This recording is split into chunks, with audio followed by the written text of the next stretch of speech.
This episode of SESSLERS Something is brought to you by Netflix. Hello everyone, I'm back, slightly refreshed, decidedly shorn. I had some time off, played a few games here and there, but tried to do that whole reading thing and going to the museum. I saw a David Hockney exhibit here in San Francisco that absolutely blew my mind. Apparently it didn't blow Scott Bromley's, but we'll talk about that. On the note of Scott Bromley, despite his difference in opinion on certain 20th century artists, he has a new show coming up, which I am compelling you to watch. It premieres tomorrow, which is Tuesday.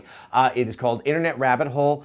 Trust me, you are going to thoroughly enjoy it, and the first episode is going to be about PlayStation Now, which I'm going to talk about as well. I did not attend CES because I'm a sane, rational human being, and I was able to check out a lot of the information that came from it from the comfort and safety of my underwear at home. PlayStation Now really stood out as probably the most game relevant thing to come out of CES. I know there were other things there as well. And obviously we had known about their initiative with this when it was called Gaikai all the way back in February of last year when they made the announcement.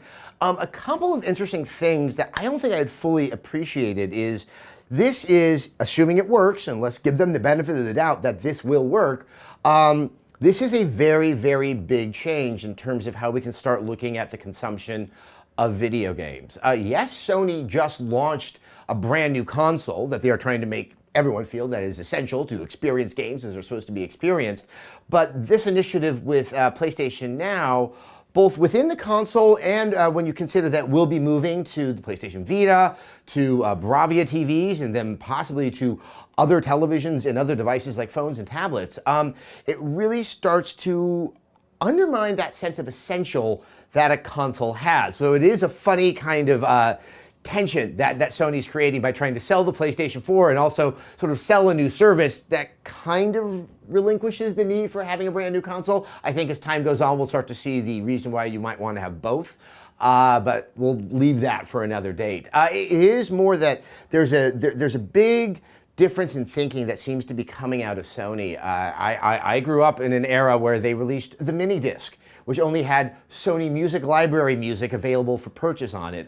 There's so many other smaller stories of devices that are only unique to Sony as they try to really become controlling of that market, of their devices they can only use with their peripherals. This shows, and I think under the guidance of Kaz Hirai, that they need to be a little bit more open, that's how they're going to find an audience. And it really follows through on a dream that I had that Sony would do that goes all the way back to the PlayStation 2. Back then, there was a DVD player in the PlayStation 2, and DVD players, at least in the beginning, were not in everybody's home. And so there was that sense of an all-in-one that you got with the PlayStation 2. But I kept on thinking, what if they sold DVD players that had the emotion chip in it, and that people who thought they were just getting kind of a home entertainment device to watch some movies slowly discover the availability of games? And that seems to be finally 12, 13 years down the line, what Sony is doing, and it once again will broaden that outreach, that sense of games, potentially sort of that kind of casual curiosity will turn into something that's a lot more interested and will help broaden that market and obviously bolster the bottom line, not just for Sony, but I think for the interest of games all across the board. It is with this idea of the cloud service, which we all know aren't perfect. So, maybe there will be lag, maybe multiplayer won't perform as well, maybe the resolution won't be as high as everyone seems to want it to be, but those are things I also see getting resolved over time. I have every expectation that Microsoft will move into a service like this.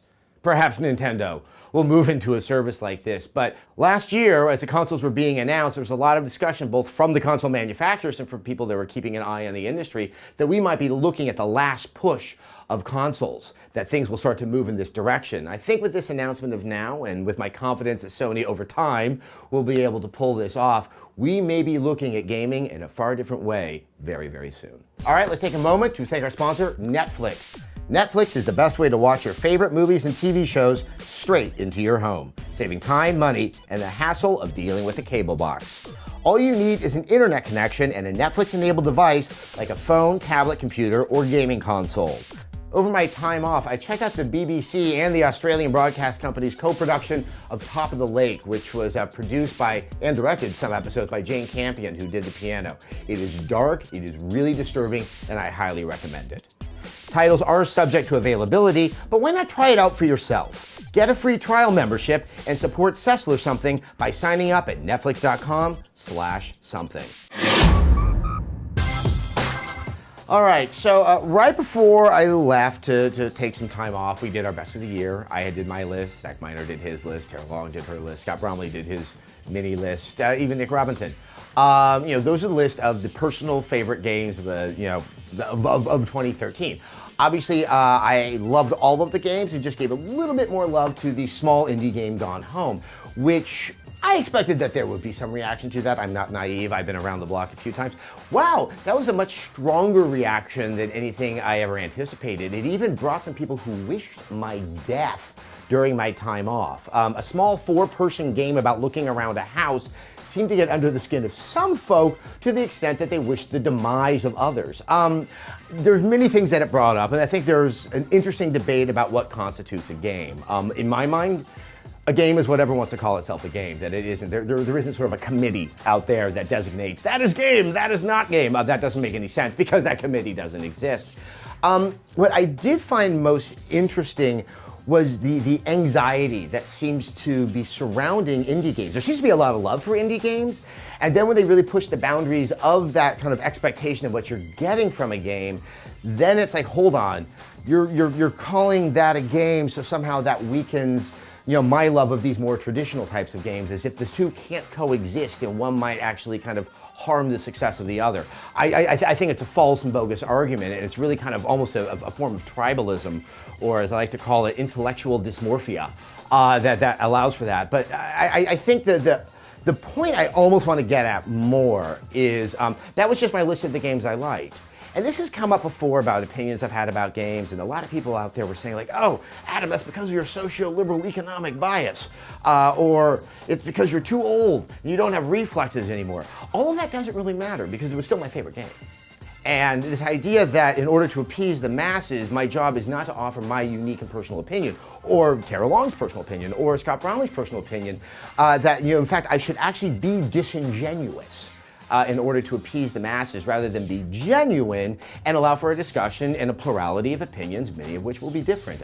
The one complaint which I will actually grant people is that I have lost credibility. That is fair, because that is my honest opinion, and if you think that that reflects poorly upon myself, that is absolutely your prerogative, and I applaud you, I guess, for making that kind of discussion. As we're starting the new year, and after a lot of rancor and a lot of unpleasant things that were sent my way at the end of last year, I'm just going to sort of use this opportunity to just kind of set the stage. I have no idea where the future of, I guess, what we call game journalism is going. I have no idea where my future is going, but I'm here now. And I'm not going to be changing and becoming more malleable to appease the neo-gaffs out there, to please the Reddits out there. I'm going to be who I am. If you like it, please, by all means, come and enjoy it. If you don't like it, sure, I'll take your clicks or whatever. One thing that's not going to happen, I'm not going to change. I've been doing this for too long. I'm 40 goddamn years old, and I'm somewhat stuck in my ways. So that's how it is. Let's start 2014.